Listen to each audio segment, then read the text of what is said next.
Hi everyone and welcome to Apprenticeish, where we talk all about apprentices, apprenticeships, kind of. In today's video, we're going to be talking about the horrid topic of networking. I'm kidding, it's not that bad, honestly. I'm going to first of all talk about different places that you can network at, and then talk about how I like to network and also how other people network as well. So yeah, I think we're just gonna get right into it because why not? First place that you can network is at events, which I'm sure most people knew. This can be training courses, training programs that you go on throughout the course of your program, that you could go to industry specific events on Eventbrite. You can check local societies as well. There's loads of them on LinkedIn, but there's so many that you can get yourself connected to. And yeah, you can network there, get to meet different people from either industry specific places, industry specific people, or apprentice people. So yeah, you can definitely network at events. Doesn't have to be social, can also be training as well. The second place that you can network in person is obviously in your workplace. Now, I feel like it is a bit weird to say that because obviously you're there every single day and every time you meet someone new, there's networking. But I feel like if you place an intentionality behind, seeking and building relationships or building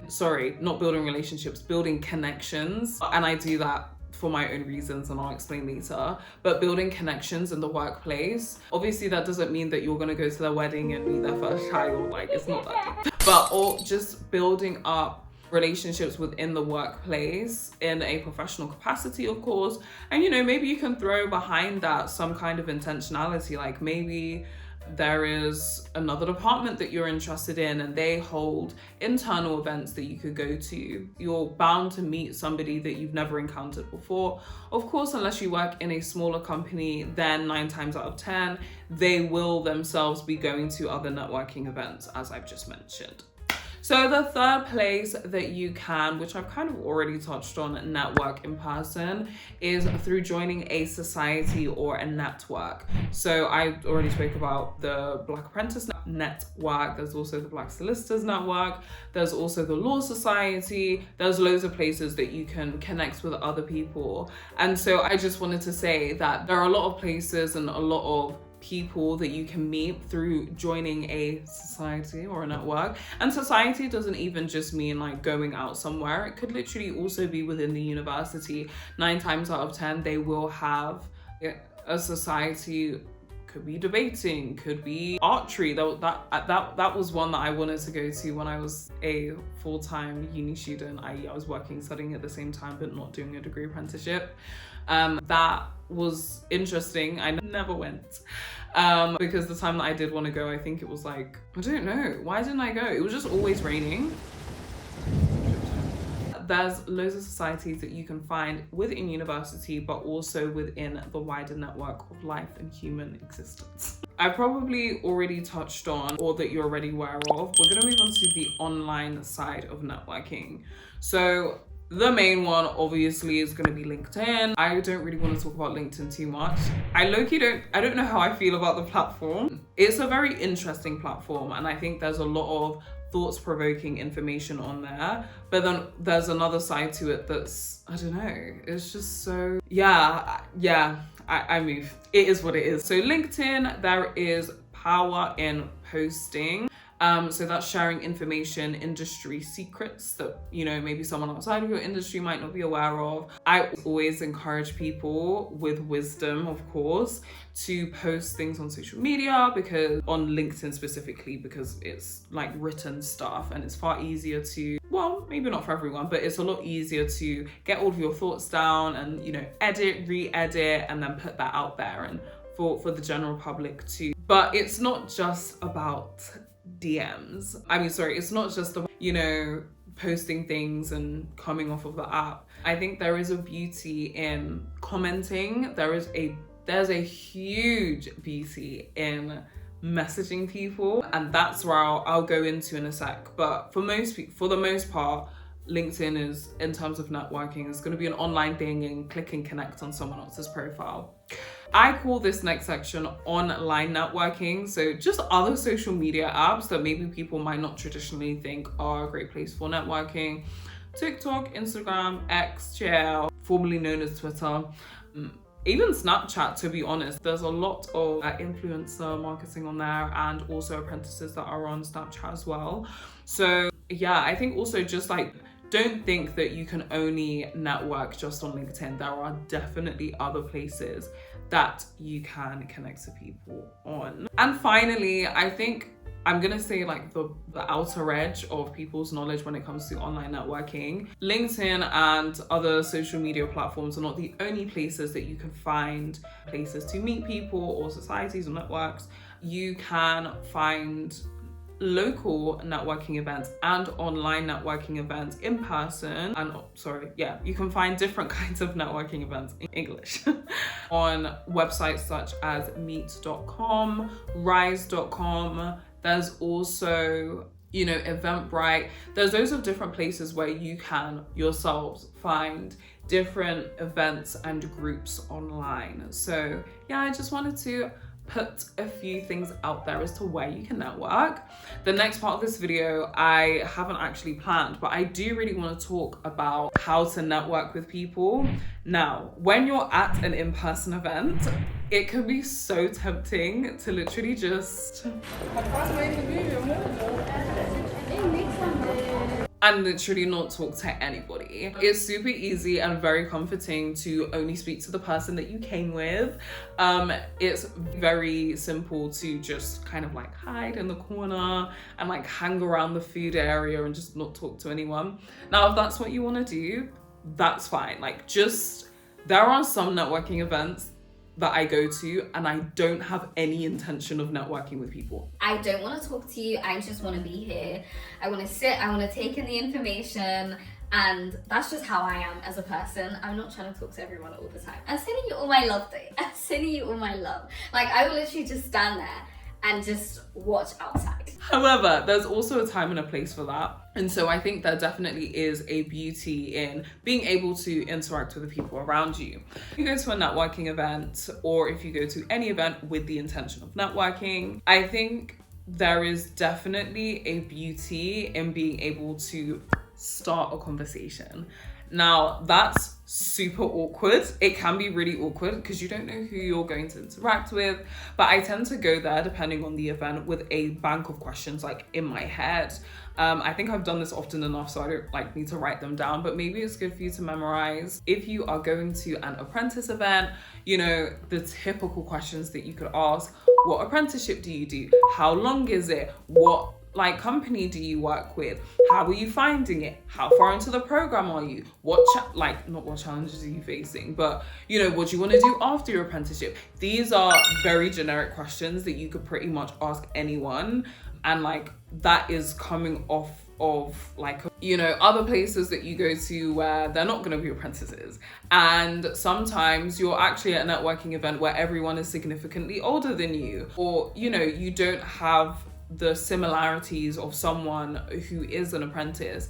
Now, in those situations, it can be a bit more challenging. Some people actually are very horrid conversationalists.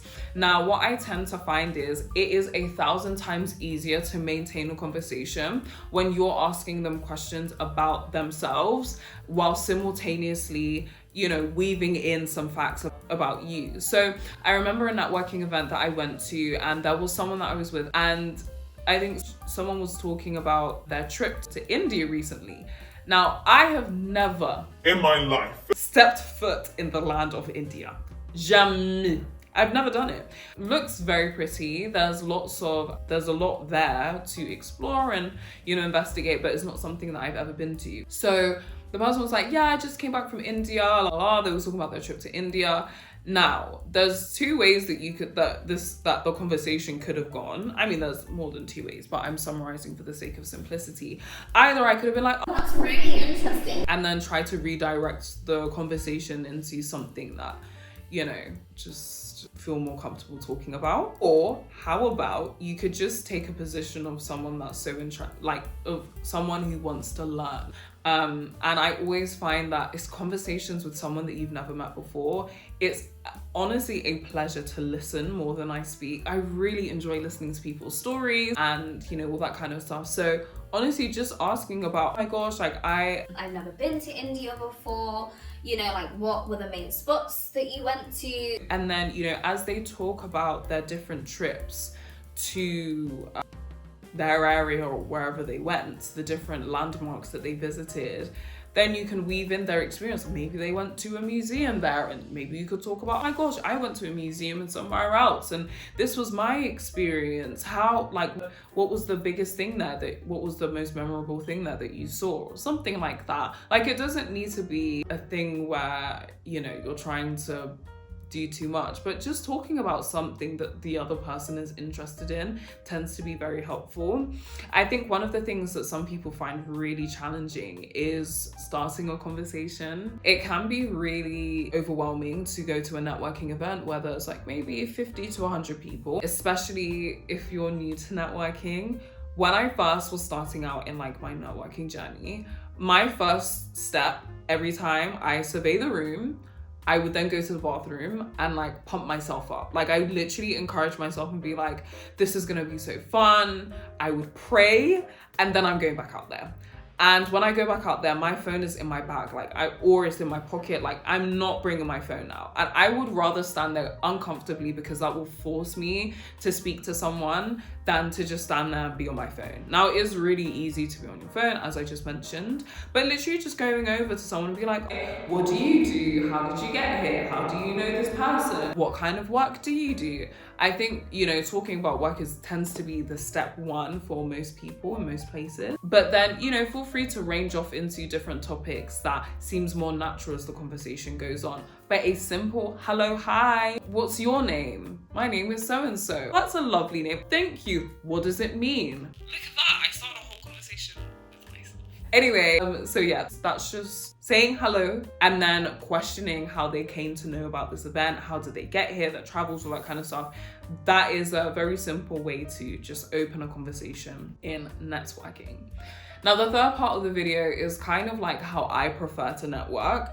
First of all, I hate the word networking. I just find it so cringe. Obviously, I'm using it now so that people know what I'm talking about. I just find it so uncomfortable, and not uncomfortable because I don't know how to do it. I think I'm very well aware of how to, interact with people on a networking basis. My issue with the traditional form of networking, it feels very surface level, and I'm a person who desires to have meaningful connections and not really connections, relationships. When I connect with people, I actually want to see you win. This is not just, I really like your content and, I don't want to say surface level, because honestly, for some people, it literally is I love your content. I love what you're doing. Please keep going. But when I'm talking about relationship building, obviously you don't need to go into your whole life story and all this kind of stuff. But I think it's more about literally building relationships than just building a large network of people that you kind of sort of know. And I'm not saying that you need to build an intimate, deep relationship with everyone you meet, but I think personally, I refrain from trying to have 100,000 people who know of me, and I would rather have the 15 people who actually know me.